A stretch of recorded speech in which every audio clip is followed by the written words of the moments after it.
শক্তিশালী। এই মন্ত্রগুলি জপ করলে নেতিবাচক শক্তির প্রভাব দূর হয়, যার ফলে জীবনের একাধিক সমস্যার সমাধান হতে পারে।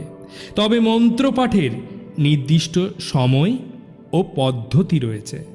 কিছু কিছু মন্ত্র সকালে জপ করা উচিত, আবার কিছু মন্ত্র সারা দিন ধরে জপ করা যায়। অন্যদিকে এমন কিছু মন্ত্র রয়েছে যেটি আপনি সন্ধ্যাবেলায় অথবা রাতে জপ করতে পারেন। এখানে এমন কিছু মন্ত্র সম্পর্কে জানানো হবে যেটি আপনি রাত্রেবেলায় যদি জপ করেন তাহলে নেতিবাচক শক্তি থেকে আপনি মুক্তি পাবেন এবং সেই ব্যক্তি অবসাদ মুক্ত হবেন, অনিদ্রা দূর হবে এবং জীবনে অনেক বেশি উন্নতি করতে পারবেন। তাই ঘুমোতে যাওয়ার আগে হনুমানজির কোন মন্ত্র জপ করবেন জেনে নিন।